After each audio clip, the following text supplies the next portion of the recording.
Buenas tardes, mi nombre es Edwin Pérez y quiero dejarte saber que estoy muy contento de ver tantas caras sonrientes en esta tarde. Quiero que con estas palabras extenderte una cordial bienvenida y que la bendición que has venido a buscar a través de la palabra de Dios pueda ser una realidad para ti y tu familia.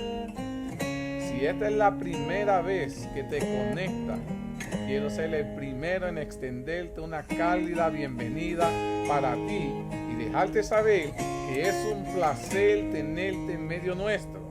Me gustaría que tomaras un tiempito, mi querido hermano, y nos dejes tu nombre, de dónde eres, si tienes una petición por la cual te gustaría que oráramos en esta tarde. Esa información nos ayudará a conocerte un poco mejor y saber cómo podemos servirte y orar por ti. Dicho estas palabras, quiero que en este preciso momento preparemos nuestros corazones para el próximo segmento. Que el Señor me los bendiga grandemente a cada uno de ustedes. Querido Padre, cuán agradecidos estamos en esta tarde. Nos ha dado el privilegio de mantenernos firmes, queriéndote seguir sirviéndote, amándote. Gracias te damos porque le das propósito, sentido a nuestras vidas. Muchas veces el mundo anda con locura y tú eres lo único que le da sentido y propósito a nuestras vidas. El mundo está perdiendo su mente en los deleites del mundo y tú nos mantienes enfocados en la meta que tiene valor y es en Cristo Jesús, en el cual hallamos el perdón de nuestros pecados. En Cristo Jesús, en el cual hallamos redención, restauración, transformación. Gracias te damos porque en Jesús lo tenemos todos. Y lo más maravilloso es que vivimos con la esperanza de que en Jesús podemos vivir en un mundo mucho mejor. Gracias te damos porque a través del estudio de tu palabra podemos conseguir cada una de estas esperanzas y la historia solo confirma que tú, nuestro Dios, eres el Dios verdadero que estás al control de todo. Te queremos seguir pidiendo por cada una de las peticiones mencionadas. Personas que nosotros amamos, queremos, estamos preocupados. Pero que sabemos, Padre, que tú también las amas, las cuidas y no estás preocupado por ninguno de ellos porque tú tienes el poder para restaurarlo. Es por eso que en esta tarde te queremos solo pedir que sigas obrando con ellos y que su salud pueda entender cada uno de ellos está en tus manos. No hay nada de qué preocuparse. Aunque la tempestad esté como para hundir el barco, tú estás en el barco. Y el hecho de que tú estás descansando nos debe recordar que no nos tenemos que preocupar, porque tú tienes la solución para cada uno de nuestros problemas. Gracias te damos por todo. Bendice a las personas que se han de conectar. Bendice, Padre, que todo lo que se vaya a hacer y decir pueda ser bajo un así dice Jehová. Todo esto te lo suplicamos, te lo agradecemos. En el nombre de Jesús. Amén. Amén. Amén. Amén. Queridos hermanos, continuamos estudiando el capítulo 11 del libro de Daniel. Hoy vamos a estar enfocándonos desde el versículo 20 al versículo 24. Voy a hacer un pequeño resumen de lo que estudiamos la semana pasada para que entonces tengamos de puntapiés, como yo digo, de dónde continuar el estudio en esta tarde. En la semana pasada, en el versículo 16, encontramos otra joya profética parecida a la del versículo 14, donde se nos presenta el surgimiento de Roma como una potencia y un nuevo rey del norte. En Daniel 11, con todo su carácter y abusivo y destructivo, se encontraba Roma primero, los territorios nórdicos, que había dicho el ex imperio griego, poniendo fin a la dinastía griega, mediante Pompeyo, que arrasó con Siria en el año 65 y conquistó la tierra gloriosa que habíamos dicho que era Palestina, que era del pueblo de Dios, sometiendo al pueblo hebreo a nivel de provincia del Imperio Romano. Versículo 17 nos describe la conquista romana de Egipto, el reino de Sul, a pesar de una serie de convenios de paz que hubieron, y además nos reveló la historia dramática de Cleopatra, perdóneme, que fue la última reina de la dinastía griega, que intentó mantener la soberanía de su reino con la ayuda de su amante Julio César y Marco Antonio, y el trágico final que sucedió. Y en el año 31 antes de Cristo, Egipto fue incorporado formalmente a Roma tras la intervención exitosa contra Egipto de parte del general romano Octavio. Y ahí nos quedamos lo último, que fue con la muerte de Julio César, que fue asesinado con 26 puñaladas por un grupo de senadores romanos que pensaban actuar patrióticamente eliminándolo. Ahora, ¿cuál piensas tú? Quiero que me digan, ¿cuáles piensan ustedes que será el nuevo imperio que se podrá levantar después de Roma? Esto va a ser una pregunta capciosa lo que estoy haciendo. Después de Roma, ¿cuál será el nuevo imperio que se podrá levantar? No hay, Oye, coge. no hay otro imperio, es el imperio de Cristo Jesús. Amén. Después de Roma, terrenalmente no se va a levantar ninguna otra potencia. Ahora, antes de continuar con nuestros estudios y entrar en los siguientes versículos, yo quiero que nosotros entendamos que a partir de la entronización de Roma como el nuevo rey del norte, a partir del versículo 16 que estudiamos, ya no habrá ningún nuevo cambio de actor hacia otro imperio. Todo del versículo 16 en adelante, todo lo que vamos a estudiar es sobre Roma. Roma se mantendrá como el último rey del norte hasta el fin de la historia humana, que era lo que dijo el hermano Mateo.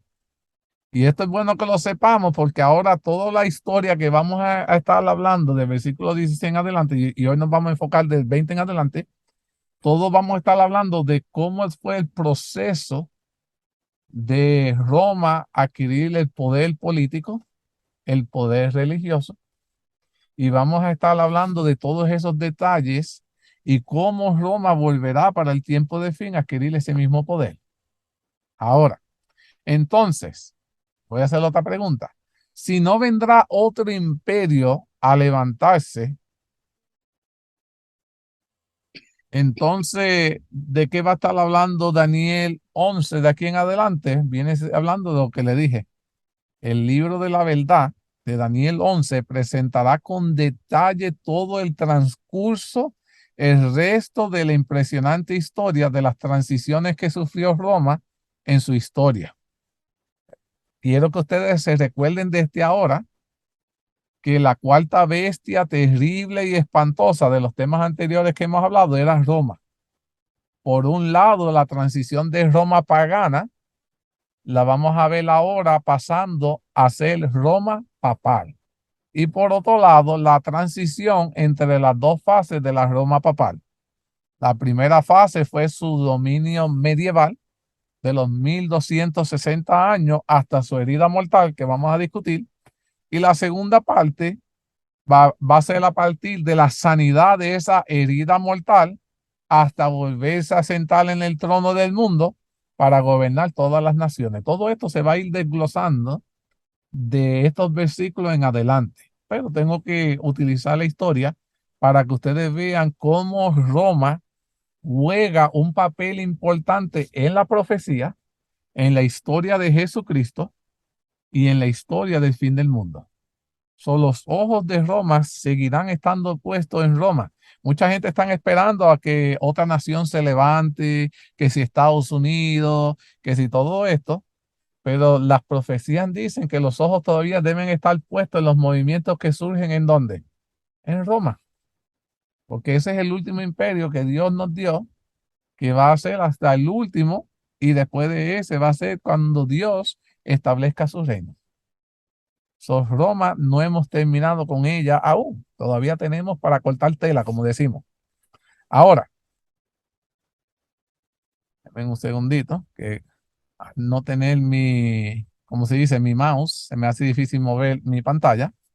Leamos el versículo 20 del capítulo 11 de Daniel. Dice lo siguiente: y se levantará en su lugar uno que hará pasar un cobrador de tributos por la gloria del reino, pero en pocos días será quebrantado, aunque no en ira ni en batallas.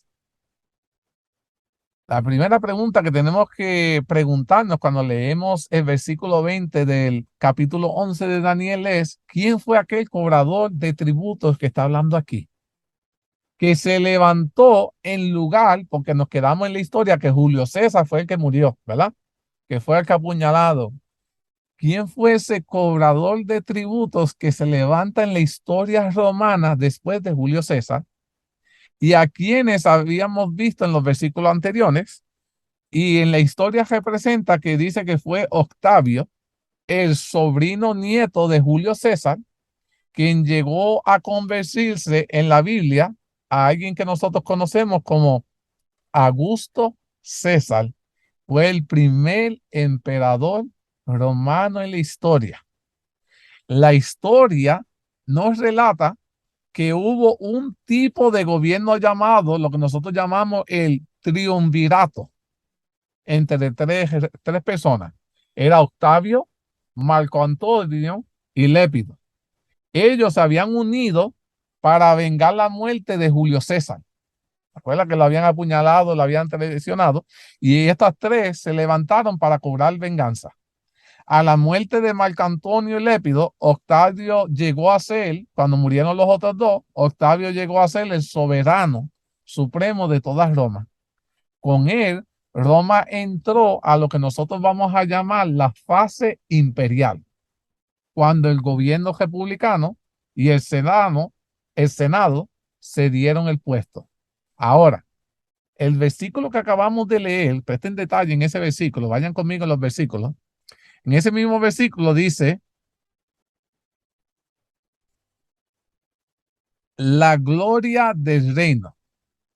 ¿Qué importancia en la historia nos revela cuando se menciona la gloria del reino?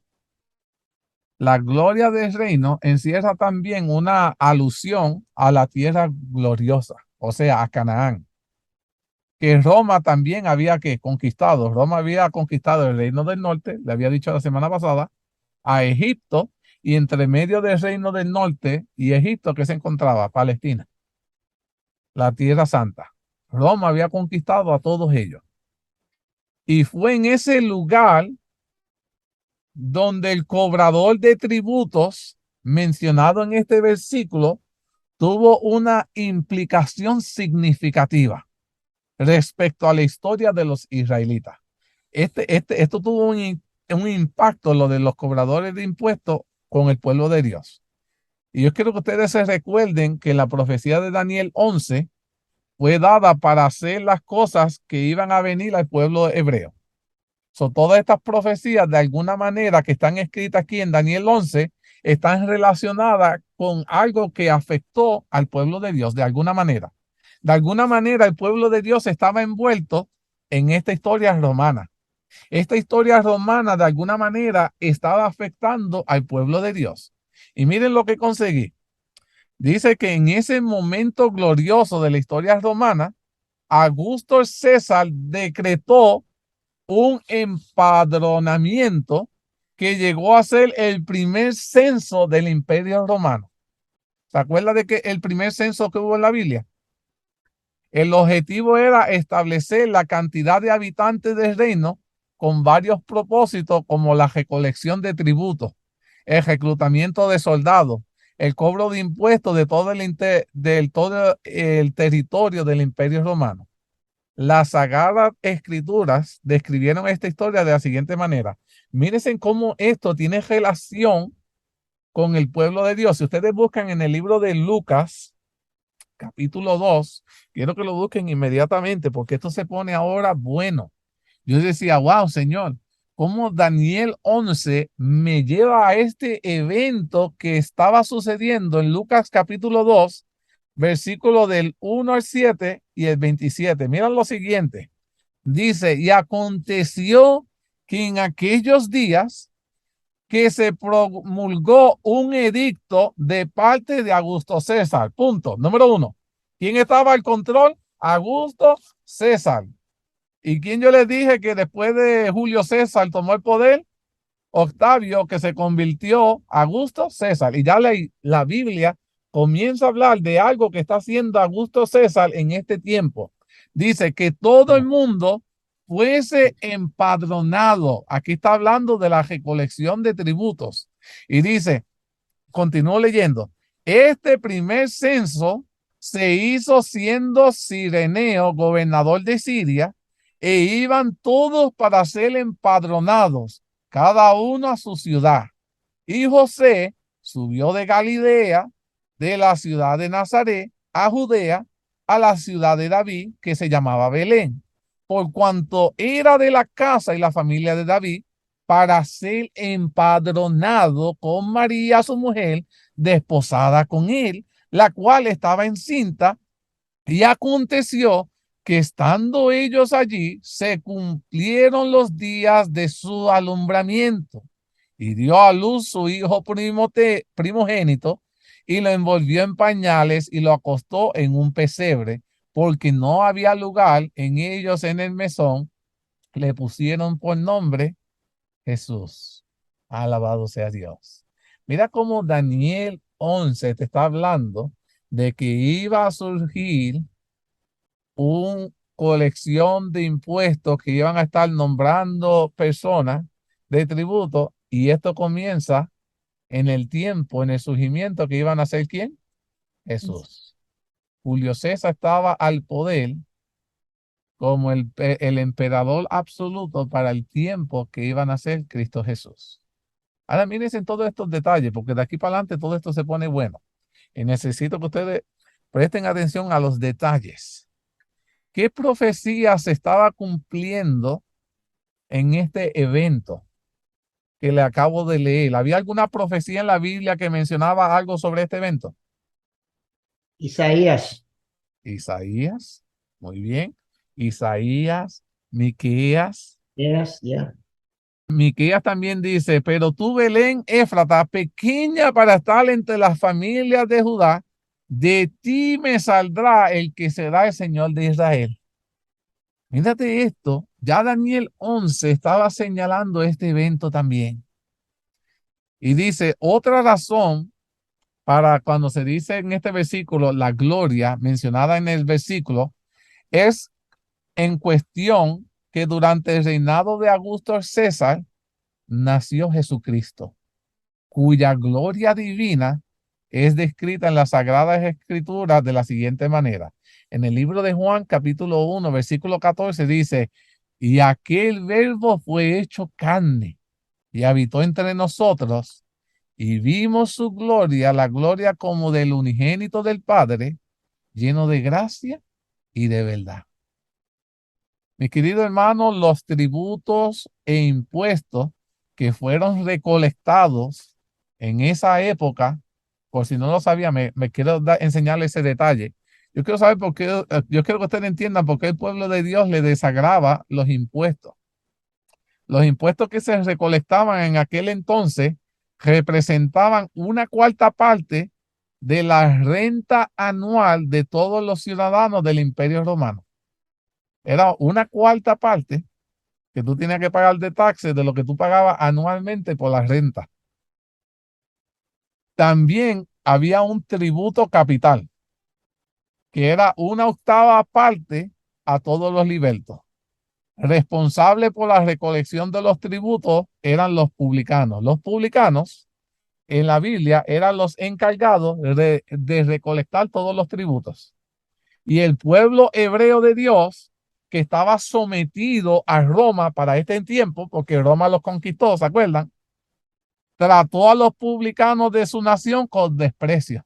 Por eso cuando ustedes leen la historia bíblica, que se habla de los publicanos, los hebreos los odiaban.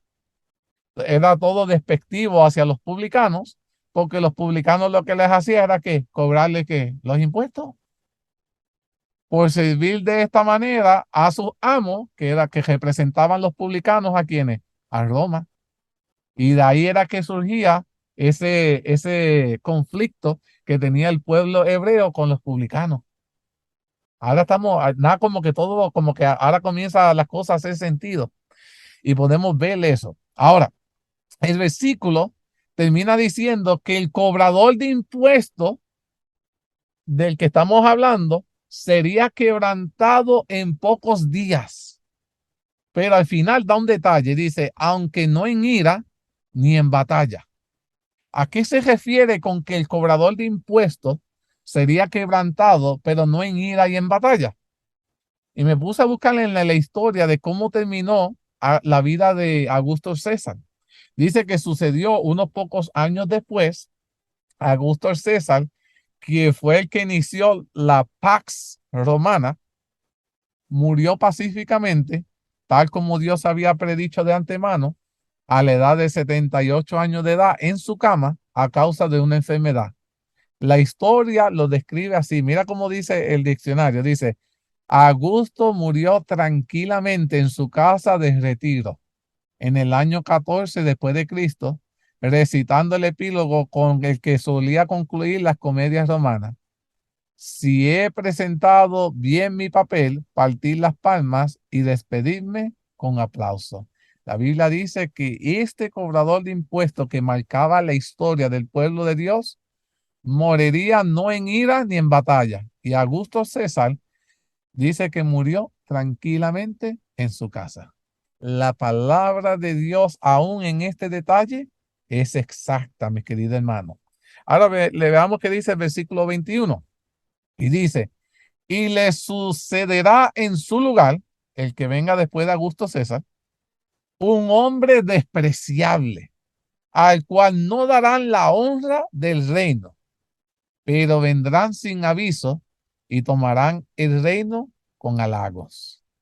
¿Quién fue aquel hombre despreciable que se levantó en lugar de Augusto César y al cual no le darán la honra del reino? Me puse a buscar en la historia bíblica y en la historia de las enciclopedias, y la persona que encaja en este papel que está descrito bíblicamente en la historia fue el despreciable Tiberio César. La historia nos revela que Tiberio César era un hombre sanguinario, sádico. O sea, estas son las palabras que utilizan. Era cruel, que incluso hizo asesinar a muchos de sus amigos. A mí no me hubiese gustado ser amigo de Tiberio. En otras palabras, ¿qué otros detalles nos da la historia sobre Tiberio y cómo podemos comparar esa historia con lo predicho en la Biblia? El historiador Cantu describe la vileza de Tiberio y lo escribió de la siguiente forma. Dice, realizaba excesos. ¿Dónde lo puse aquí? Excesos que no puedan describirse porque superan a todo lo imaginable. Además, describió que con sus acciones acabó por derribar las murallas de Augusto, había dejado al depositismo. Acostumbró al Senado y al pueblo a someterse dócilmente a los caprichos más absurdos del Señor. Extinguió los sentimientos que constituyen la dignidad del hombre y los ciudadanos y pervirtió la conciencia pública, única que a falta de otro apoyo sostiene y reanima a los estados inmolando a los mejores ciudadanos. Impulsó al pueblo a adorar a él y ultrajaba y daba muerte a todo aquel que se lo oponía.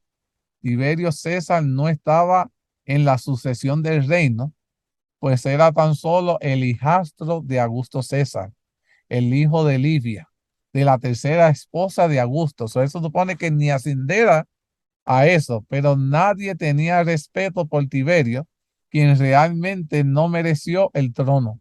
Dice que Augusto detestaba a su hijastro, quien había adoptado formalmente por los defectos de su personalidad, y no quería que fuera el siguiente César, ni siquiera su padre quería que él asumiera el rol. El versículo termina diciendo de la siguiente manera acerca de la ascensión de Tiberio César al trono, que vendrá sin aviso y tomará el reino con halagos. Decía que, en otras palabras, nadie los quería, pero iba a terminar teniendo. Y mira lo que dice, realmente vino sin aviso, pues fue una sorpresa inesperada, dice la historia, que ese hombre vil pudo llegar al poder de Roma. Fue por una serie de circunstancias desfavorables que se le otorgó a Tiberio el reino romano. Solo tras la muerte de los demás posibles sucesores de Augusto, murieron sus hermanos, pues le tocó por ende a él. ¿Quiénes fueron? Sus sobrinos, sus nietos, un yerno y otro hijastro, y se le otorgó el reino a mala gana. Se le murió primero todos los sobrinos, los nietos, el yerno, el hijastro, y se piensa que fue de cosas misteriosas, que tal vez Tiberio tuvo que ver algo con la muerte de todos ellos. Y como ya no quedaba más nadie, pues por ende, él fue el que le tocó el reino. No era porque deseaban dárselo. Estaban tratando de ver si había otro familiar para dárselo que no fuera él, pero le tocó a él. Y a la muerte de Augusto, Tiberio asumió el reino a la edad de 55 años y su reinado dicen que fue muy aterrador. Pero ¿de qué manera? Si el versículo dice que también el rey iba a tomar el reino con halagos, ¿cómo podemos decir eso si nadie los quería? En la Enciclopedia Británica dice lo siguiente: Tiberio manipuló al Senado y no permitió que éste lo nombrara emperador hasta transcurrido casi un mes desde la muerte de Augusto. Aumentó, argumentó ante el Senado que nadie sino Augusto era capaz de llevar la carga de gobernar el Imperio Romano y solicitó a los senadores que restablecieran la república y confiaran esa autoridad a un grupo de hombres más bien que a uno solo. Acerca de esta situación, dicen, no atreviéndose a tomar la palabra el Senado, estuvo cambiado con el cumplido y elogio hasta que finalmente Tiberio aceptó el mando. La gente lo detestaba, pero al no quedar ningún remedio y él imponerle esas reglas, lo aceptaron y lo tuvieron que elogiar, porque en otras palabras, si no lo elogiaban, ¿qué les iba a pasar? Él los iba a matar. De esta manera, dice, Tiberio llegó a ser el segundo emperador del Imperio Romano. Todo tal como la Biblia lo menciona. Versículo 22, seguimos moviendo, nos dice, las fuerzas enemigas serán barridas delante de él como con inundación de aguas, serán del todo destruidos junto con el príncipe del pacto. ¿De qué está hablando esta primera parte del versículo? Y aquí ahora se va a poner esto bueno. La primera parte del versículo describe las victoriosas acciones militares de Tiberio César, quien se convirtió en uno de los más grandes generales de Roma.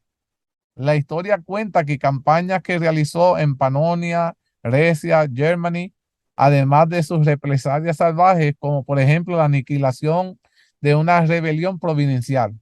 De esta manera, él destruyó de todos sus enemigos y con sus legiones inundaba y barría las tropas enemigas. Además, instigaba guerra civil para impedir la unificación de las tribus de Germany. Tras la muerte del hijo de Tiberio, la calidad de su gobierno declinó y su reino terminó en terror. ¿De qué nos está hablando entonces la segunda parte de este versículo? Dice aquí, la segunda parte del versículo dice que serán del todo destruidos junto con el príncipe del pacto. Y aquí creo que presten mucha atención. Tenemos que tomar en cuenta que Daniel 11, en el versículo 45, este pasaje llega a estar a la mitad del libro de la verdad. ¿Y qué verdad encierra el centro de aquel libro que explica lo que ha de venir a tu pueblo hebreo en los postreros días? Mis queridos hermanos, aquí está hablando de la muerte de Jesucristo en la cruz del Calvario. Sabemos que se trata de la crucifixión del Mesías príncipe, aquel que conforme al pacto con muchos El pacto mencionado es aquel que Dios estableció con Abraham para la bendición de todas las familias de la tierra. Jesucristo fue la descendencia de Abraham prometida a dicho pacto.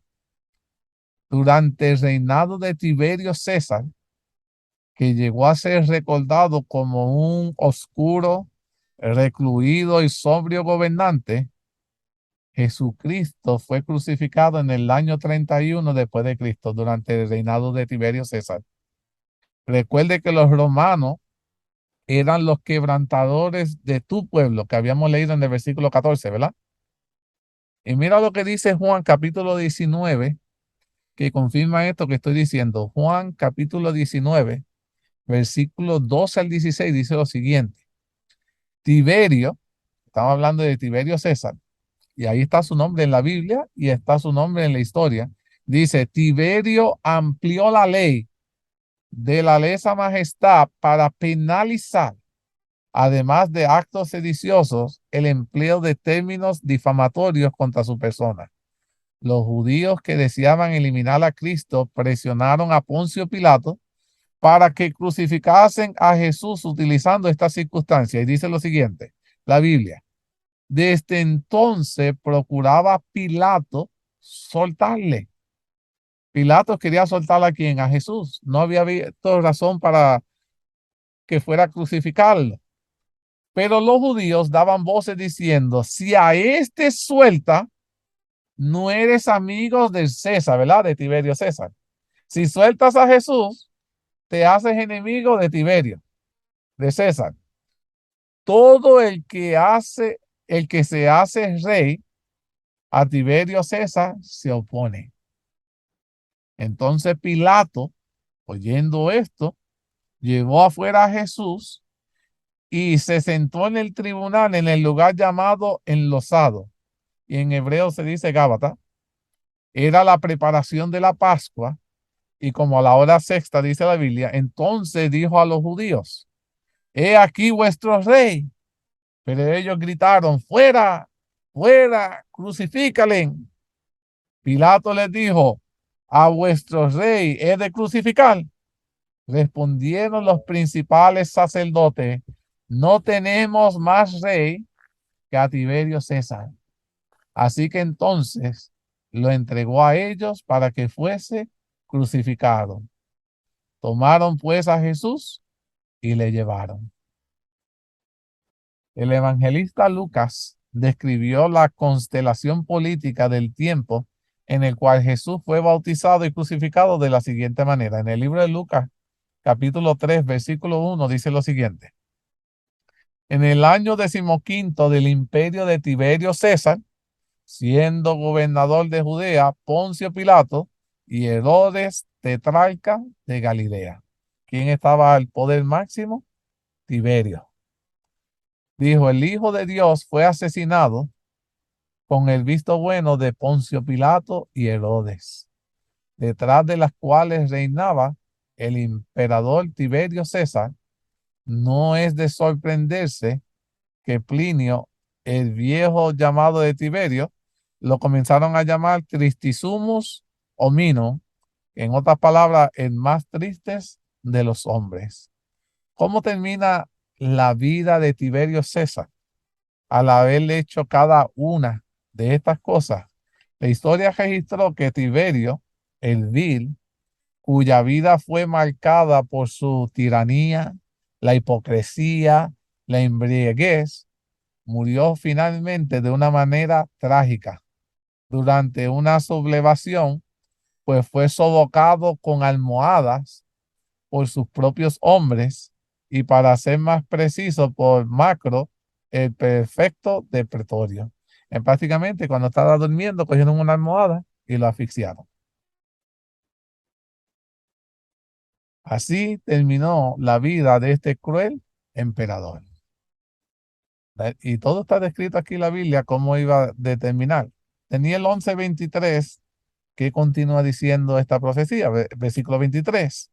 Y después del pacto con él, engañará y subirá y saldrá vencedor con poca gente. ¿A qué se está refiriendo este texto?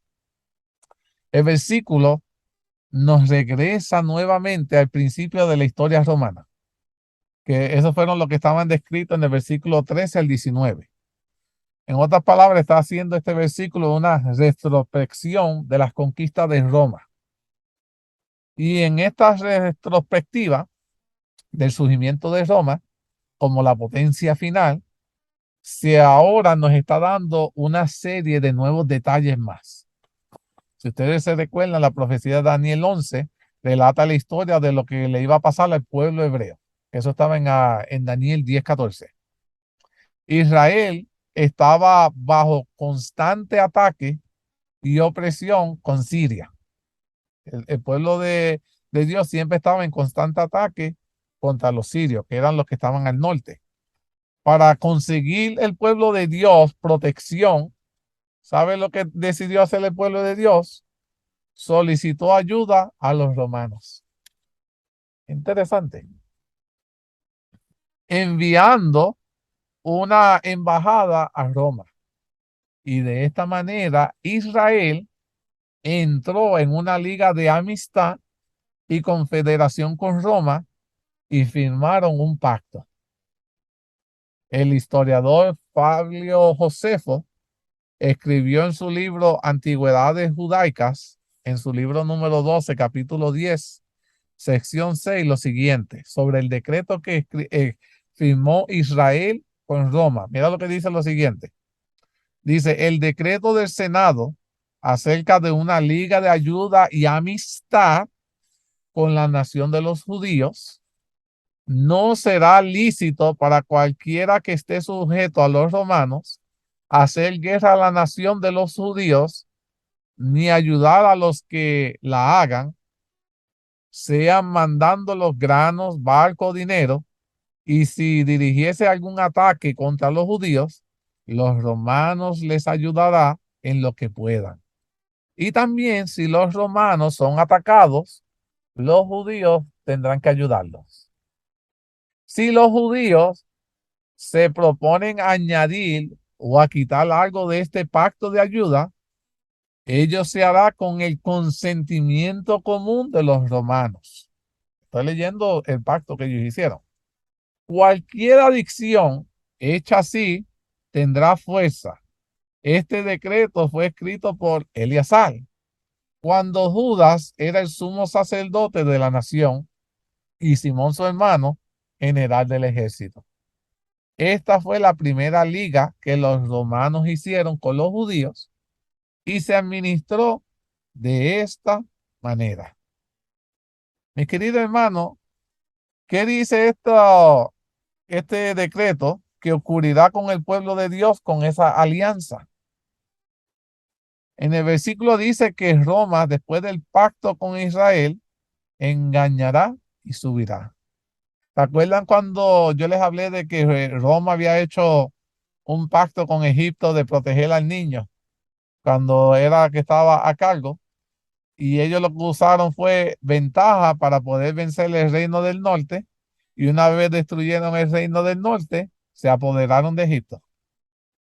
Y aquí vemos que el pueblo de Dios está haciendo alianza con el enemigo, con Roma, no sabiendo que Roma lo único que quiere es tomar que ventaja y adquirir poder sobre ellos. Y en la palabra de Dios dice, en la profecía, que Roma iba a engañar al pueblo de Dios y iba a subir al poder.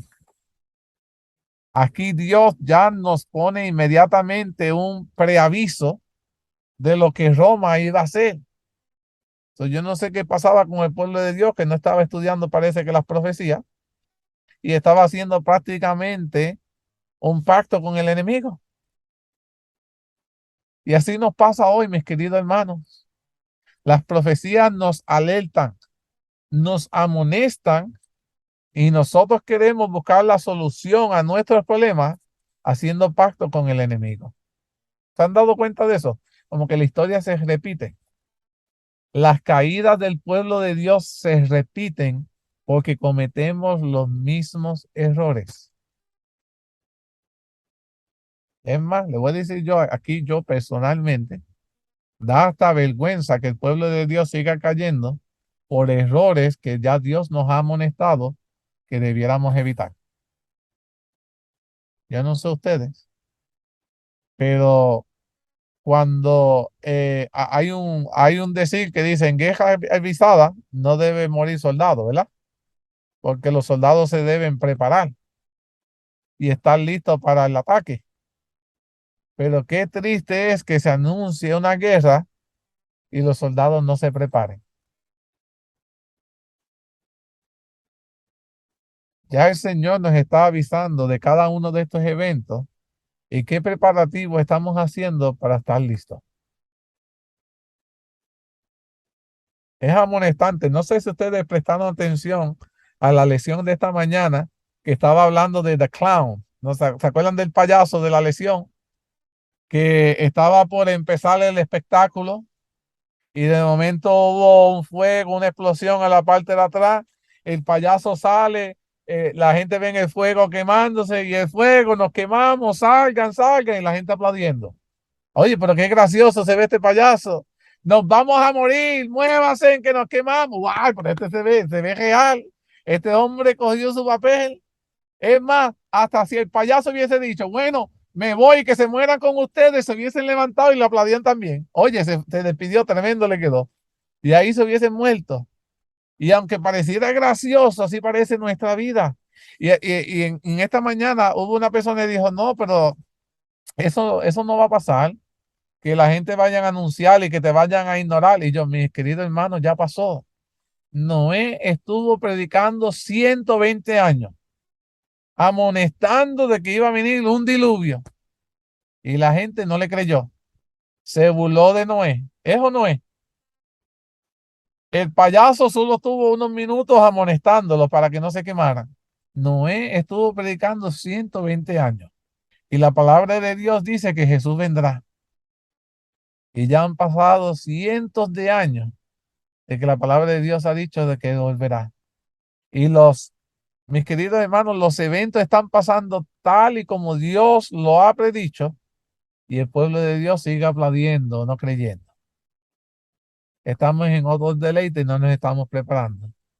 Y vemos que en la historia el pueblo de Dios haciendo alianza con Roma, no sabiendo que Dios dijo que Roma los iba a engañar y iba a subir al poder y los iba a destruir. Aquí ya Dios había puesto inmediatamente un preaviso de lo que Roma le iba a hacer al pueblo de Dios, revelando el carácter engañoso de Roma, porque Roma aparenta ser amigable, nos quiere ayudar, nos va a proteger, nos va a dar alimento, nos va a dar ayuda, ¿verdad? Todo parece bueno, pero Dios dice, eso son mentiras. Al final te va a cobrar. Y muchas veces, a veces nosotros queriendo hacer alianzas con el gobierno, la iglesia, tenemos que tener cuidado. Por eso la iglesia con el Estado no deben estar juntos. Porque todo lo que se aparenta que se da gratis, el gobierno va a venir a un día que want to take over. Ahora ustedes me deben. Y nosotros tenemos que tener cuidado con esas cosas. Todo está ahí. Y parece que nos están ayudando, pero la Biblia nos está diciendo, watch out, ten cuidado, porque parecen amigables, pero nos van a engañar. Y vamos a caer. Y tristemente, sabiendo esto, hacemos. No, eso fue en aquel entonces. Times is different now. Eso fue en los tiempos de antes. Los tiempos ahora son diferentes. Keep believing that. Sigan creyendo eso. Que por eso es que estamos, el pueblo de Dios, repitiendo la historia de nuestras caídas una y otra vez, porque seguimos no creyéndole a Dios. Interesante esto, ¿verdad? Dice, la relación con Roma comenzó con el pacto que les acabé de leer. Hicieron un pacto. Y dice que luego en el año 63 antes de Cristo, Pompeyo tomó a Jerusalén, derribando los muros, imponiendo tributos e impuestos. Más adelante los judíos dijeron, no tenemos otro rey que César. ¿Se acuerdan? Cuando querían crucificar a Jesús Y venía Pilato y decía, pero ese es el rey de los judíos. No, no, no. Ellos dijeron, nosotros no tenemos a ningún otro rey más que a César. Eso estaba en Juan 19:15. Después dijeron a Cristo en Mateo 27:25, caiga su sangre sobre nosotros y nuestros hijos. ¿Verdad que el pueblo de Dios dijo eso? No, no, no, que caiga la sangre sobre nuestros hijos. Mateo 27:25. Y Jesús dijo acerca de Roma en Lucas 19:43-44, tus enemigos te sitiarán, te derribarán a tierra, no quedará aquí piedra sobre tierra, piedra que no sea derribada. Esa alianza con Roma le iba a costar la destrucción al pueblo de Dios. Lo dijo Jesús. Ustedes que el único rey que César nos protege, que César nos da la comida, nos, estamos cómodos. César va a traer la destrucción del pueblo de Dios, Roma. Y no va a quedar del templo de Dios piedra sobre piedra. Lo dijo Jesús. Finalmente llegó la destrucción de Jerusalén en el año 70 después de Cristo. Como 1 millón de judíos murieron en ese día. Muchos de esos judíos murieron crucificados por los romanos fuera de la ciudad. Los romanos que habían hecho un pacto que los iba a proteger, que los iba a cuidar, que los iba a alimentar. ¿De qué les sirvió el pacto con Roma, mi querido hermano, si Roma terminó asesinándolos? ¿Con quién estás decidiendo hacer pacto hoy?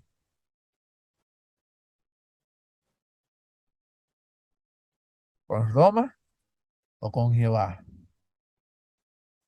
Si hubieses hecho el pacto con Jehová, quien murió no fue los judíos. Jesús murió por los judíos. Eso no es. Jesús murió para salvarlos. Cuando nosotros hacemos pacto con Jesús, Jesús toma el lugar de nosotros en la cruz. Jesús nos redime. Pero cuando hacemos alianza con el mundo, con Roma, Roma terminará engañándonos y destruyéndonos. Es that simple, mi querido hermano. Dios más claro no lo pudo haber dicho, pero nosotros quisimos creerle al enemigo. Si Dios desea, ¿qué Dios deseaba que nosotros aprendamos de este tipo de alianza? Yo aprendí lo siguiente, no hay que meterse con el enemigo. Tú y yo no tenemos negocio con el enemigo. We should not make any type of business with the enemy. Ningún tipo de alianza. El versículo termina diciendo acerca de Roma que Roma saldrá vencedor con poca gente. ¿Cómo es posible que Roma, teniendo menos, podía haber triunfado? En aquel tiempo, cuando los romanos hicieron los primeros tratados, los primeros pactos con los hebreos, era todavía Roma poca gente, no era un imperio poderoso, pero el pueblo pequeño salió vencedor porque lo hizo a través de engaño y de astucia, como la serpiente que engañó a Eva con su astucia, ¿verdad? Así mismito hizo Roma. Mediante engaño y astucia, engañó al pueblo de Dios y lo derrotó. Fue de esta manera que los romanos se elevaron paulatinamente hasta llegar a convertirse en un imperio, engañando a las otras. ¿Se acuerdan que Egipto hizo un pacto para que protegieran al niño y también Roma tomó ventaja? Y así, cuando ustedes miran la historia del comienzo de Roma, cada uno de los pactos que hicieron de proteger, cuidar, molestar, mediante todos esos tratados, tomaron ventaja y conquistaron todos estos imperios a base de mentiras. Y tú quieres hacer un impacto con un imperio que está lleno de mentiras. Que they don't keep even the word. No mantienen su palabra. Y el pueblo de Dios hizo alianza. Interesante. Todo esto estaba ahí. Y yo decía, wow, si nosotros aprendiéramos hoy de esta historia, Y el Señor nos amonesta para que no caigamos. Y hasta el día de hoy el pueblo de Dios sigue haciendo pacto con el enemigo, para que el enemigo los proteja, para que el enemigo los cuide, les dé alimento, para mantener su trabajo. Interesante esto. Y se nos hace difícil confiar en Dios. Sí, pero es que si violo el sábado, pues tengo trabajo, puedo pagar mis biles. Pero si le soy fiel a Dios, pues no tengo trabajo, entonces no voy a poder pagar. ¿Cómo voy a poder hacerle estas cosas? Mis queridos hermanos, tenemos que aprender a confiar en Dios. Yo le voy a contar algo que me pasó cuando me dio esto de, del infarto, del infarto. Me estuve los 3 meses sin, primero sin trabajar, pero yo tenía horas acumuladas. So, como tenía horas acumuladas, pues todavía me entraba mi sueldo. Y yo decía, Señor, permite que después del tercer mes, pues ya yo pueda regresar al trabajo. Pues resultó que cuando voy a ver a mi doctora, al tercer mes me dice, no, ya estás mejor, pero te quiero dar otro mes fuera para que te recuperes completo del corazón. Y yo vengo y digo, ahora aquí se pone la cosa fuerte porque ahora no me va a entrar sueldo y me tengo que recuperar y como quiera los gastos están ahí. Y les voy a decir algo de lo más impresionante. Mientras estoy así, que ya sé que no me va a entrar ningún sueldo, ya no tengo horas ni nada, pues llega el viernes y era ya el de la segunda semana y ya yo tengo mi alarma que me recuerda, Edwin, tienes que dar tu diezmo, porque me gusta que el día que cobro, yo puse una alarma de que lo primero que yo quiero sacar son mis diezmos. Y yo vengo y digo, oye, pero qué cosa, ahora me suena esto, pero pues no cobré nada porque no tengo horas, no tengo sueldo. Y yo decía, qué irónico, hoy, un día como hoy me tocaba diezmar. Y vengo yo le digo a mi esposa, you know what, yo voy a diezmar. ¿Diezmar qué? Si tú no cobraste. Y yo digo, bueno, no importa. Sí, total, yo le voy a dar a Dios como si hubiese cobrado, porque Dios es el que va a proveer y le voy a dar como forma de que voy a confiar de que Él va a proveer. Y di mi diezmo y di mi ofrenda como si hubiese cobrado. De lo que tenía algo ahorrado, dijo, aquí voy, le voy a dar como diezmo y ofrenda, porque el Señor va a permitir que en este mes su siervo pueda cubrir los gastos como normalmente lo hacía. De momento, ¡plin!, me llega un mensaje en mi de esto de la computadora, un email, después que hago el pago, de que me entró un pago. Y yo llamo al hospital, yo digo, mira, pero yo creo que se equivocaron porque ya yo no tengo hora para cobrar. Y yo no quería usar ese dinero porque después si uno lo gasta, tiene que pagarlo y ya no puedo hacerlo. Yo le dije, yo creo que ustedes se equivocaron, ¿cómo puedo hacer para devolverle el dinero? Y la señora pega a mirarle en la cuenta y ella dice, usted tiene razón, usted no tiene ninguna hora. Déjame averiguar de dónde salió ese dinero que el hospital depositó en tu statement. Y cuando ella pega a mirar, dice, wow, Edwin, es asombroso, pero hay muchas personas en distintas áreas del hospital que donaron horas para que tú puedas estar el otro mes fuera y me dieron las horas suficientes de lo mismo que yo hubiese cobrado para todo el mes. Ellos donaron las horas para que yo pudiera recuperarme un mes más. Y yo digo, alabado sea Dios. Praise the Lord. Praise Amén. the Lord. Visto lo Porque yo le decía, Señor, hasta muchas veces el ser humano no entiende. Y yo no tengo que entender, pero yo tengo que aprender a confiar que Él sí lo va a hacer. Amén. Y muchas veces se me hacía difícil porque yo digo, wow, yo darle un diezmo total de algo que no cobré. Voy a dar la misma ofrenda como si hubiese estado cobrando normal, como siempre la doy hacia el área que voy, porque voy a confiar de que Dios me va a proveer. Yo no pensé que me iba a mandar un cheque.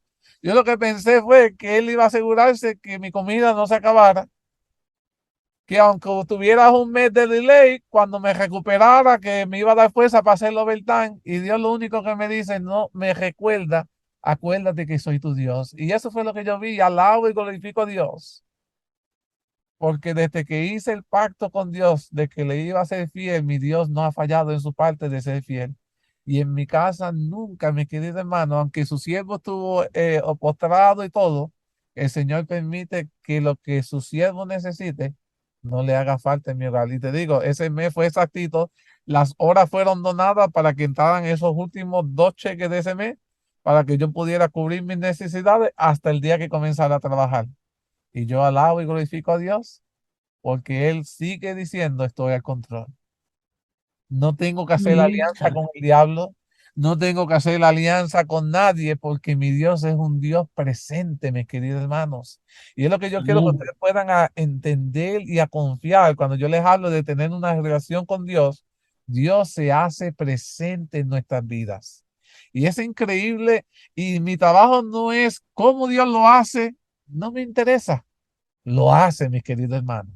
Dios nos cuida, Dios nos protege porque Él entiende que nosotros confiamos en Él.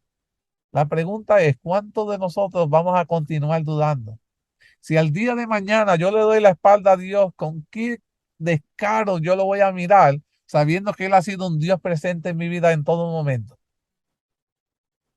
¿Tú me entiendes? Yo no puedo decir no hay Dios cuando mi Dios se ha manifestado de tantas maneras en mi vida. En todo lo que hago, en todo lo que veo, yo veo la mano de Dios.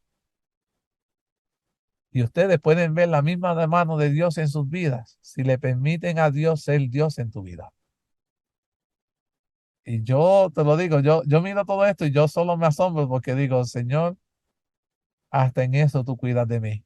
Mira, hasta cuando yo pensé, yo decía, no podía. Y mi esposa decía, ¿tú estás seguro? Yo, con Dios no se pierde. Y alabo y glorifico a Dios porque todavía puedo decir, con Dios no se pierde. En todo momento se gana. Con nuestro Amén. Dios siempre, siempre se gana. Ahora, ¿qué nos enseña el versículo 24? Tengo que tocar el último versículo, se me está yendo el tiempo, qué cosa.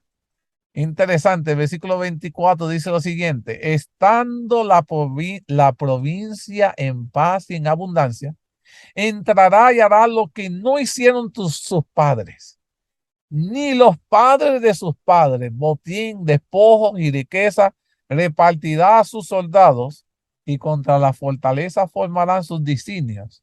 Y esto por un tiempo.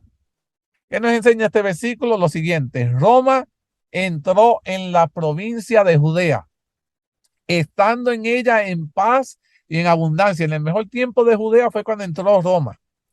Lo que el versículo describe es la conquista de Roma hacia la tierra gloriosa del pueblo de Dios, sin derramamiento de sangre, sino que la conquistó mediante pactos políticos.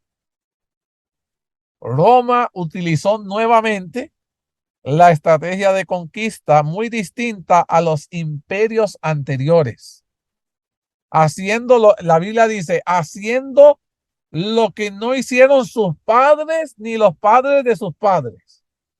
O sea, ¿a qué se está refiriendo con esta parte? Las potencias anteriores, Babilonia, Medo-Persa y Grecia, cuando conquistaron a través de batallas. Roma lo hizo a través de un pacto político, conquistó a Judea. Por eso está diciendo, iba a hacerlo estando la provincia en paz y en abundancia, entrará y no hicieron sus padres ni los padres de sus padres, porque la conquista fue por pacto, no fue a través de guerra. A eso es lo que se está refiriendo ahí. Dice, las potencias anteriores a Roma fueron los griegos, que fueron sus padres, los medos, los persas, los babilónicos, que son los padres de sus padres, es decir, sus abuelos simbólicos de la secuencia de los imperios que no presentan las profecías de Daniel y de Apocalipsis, que hicieron las potencias anteriores en contraste a Roma, todas ellas conquistaron mediante el poder militar. Pero Roma conquistó muchas veces mediante la política y una serie de pactos engañosos. Recuerden a Daniel 7:7. Aprendimos que el cuarto reino o la cuarta bestia, iba a ser muy diferente a todos los reinos y bestias anteriores a ellas. De esta manera hizo Roma muchos tratados con diferentes naciones, sobre todo aquellos tratados que hizo con naciones que aparecen en el libro de la verdad que están en Daniel 11, como Judea, Palestina, Egipto, que le he mencionado, utilizaron la misma estrategia. ¿Qué podemos aprender de los pactos de Roma? ¿Y qué nos hace entender que no debemos hacer pacto nunca con el enemigo? Mira lo que yo aprendí. Roma hizo un pacto con los judíos para disque protegerlos de los asirios. Eso fue en la parte del versículo 23. Roma hizo un pacto con los egipcios, convirtiéndose en los protectores del joven rey Bartolomeo y de su hermana Cleopatra. Eso está en el versículo 14 al 17. Pero una mejor comprensión de la estrategia de Roma, es importante recordar que Roma salió vencedor con poca gente. Recuerde que en el versículo anterior vimos, después del pacto del pueblo de Dios, engañará y subirá y saldrá vencedor con poca gente. La estrategia romana de pactos políticos era absolutamente necesaria, sobre todo en su fase inicial, cuando era un pequeño pueblo. Tenía que hacerlo a través de esa manera porque no tenía la fuerza militar para conquistar en ese momento, ya que todavía no contaba con sus legiones ni con su soberanía militar. Con los tratados de paz puso a otras naciones bajo su control sin necesidad de grandes ejércitos, los colocó en una dependencia de Roma. Lo único que necesitaba era un núcleo diplomático político. De esta manera, Roma ofreció ciertas ventajas a los vasallos, ofreciéndole paz y seguridad bajo las águilas romanas.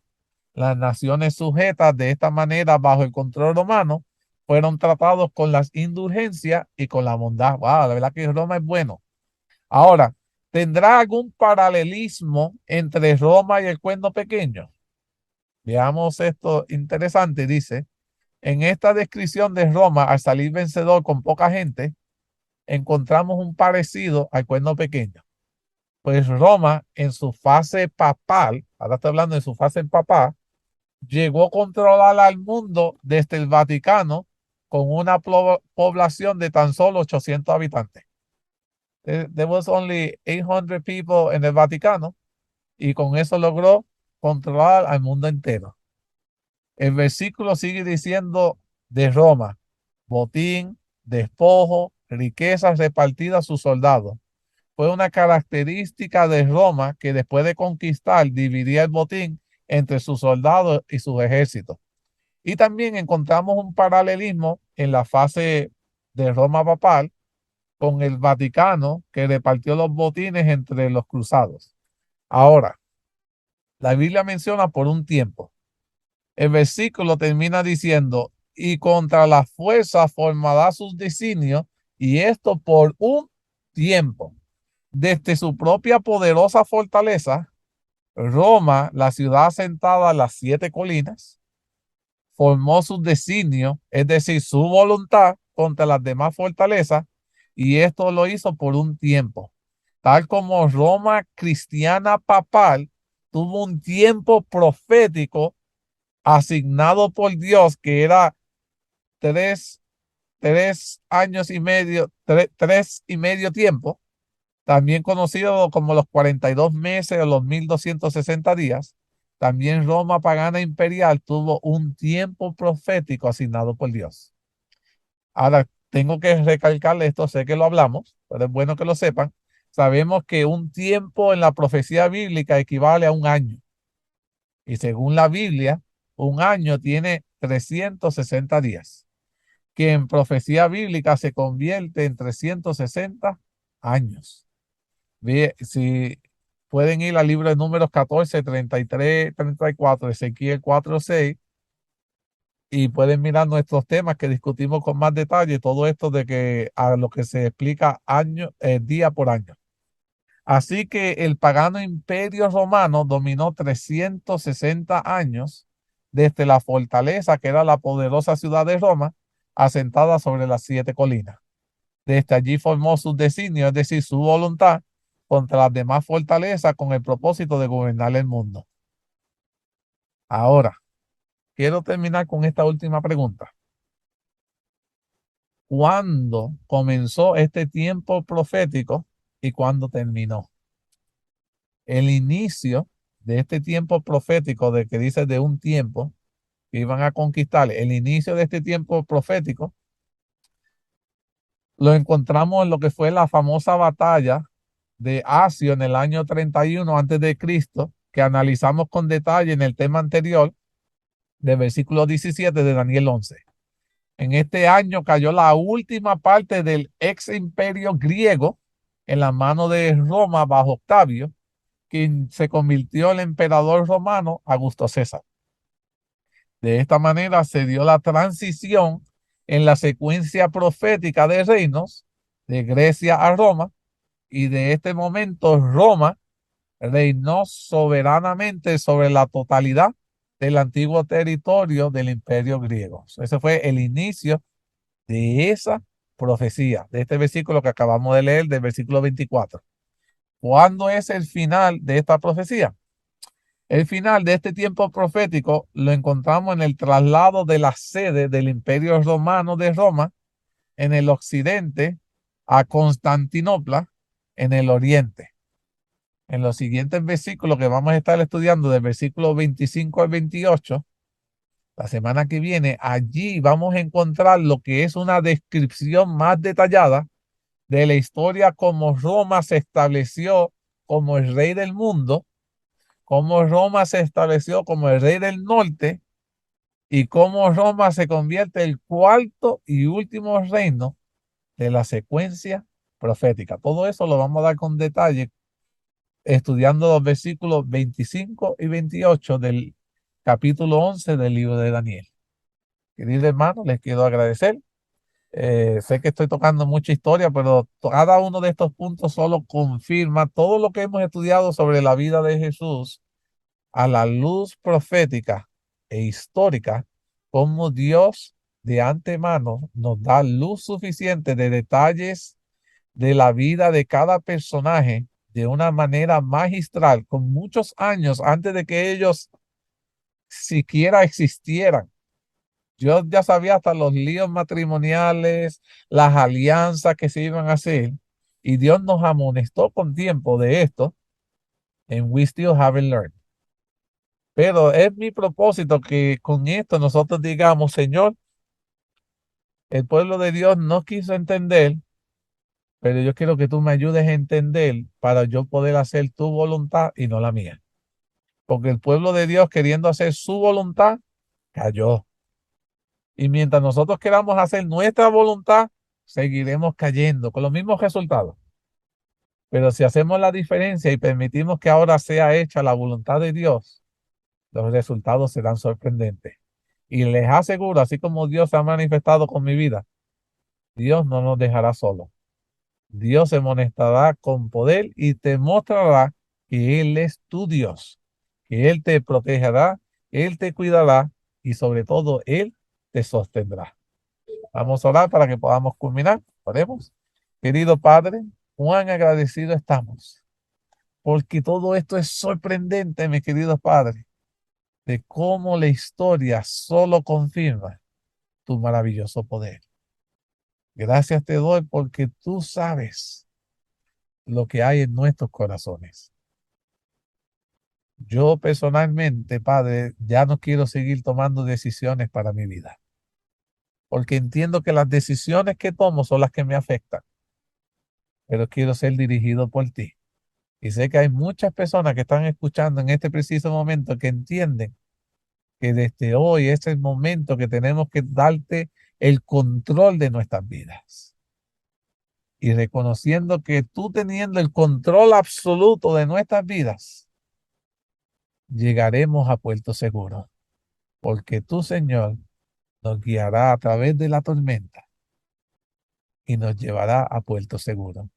Bendícenos a cada uno de nosotros en esta semana que ya de pronto ha de comenzar, y que la gente pueda ver que hay un Dios poderoso guiando nuestras vidas. Ayúdanos a ser la gente de bendiciones para otros. Todo esto te lo suplicamos, te lo agradecemos en el nombre de Jesús. Amén. Querido Ah. hermano, que el Señor me los bendiga a todos. Les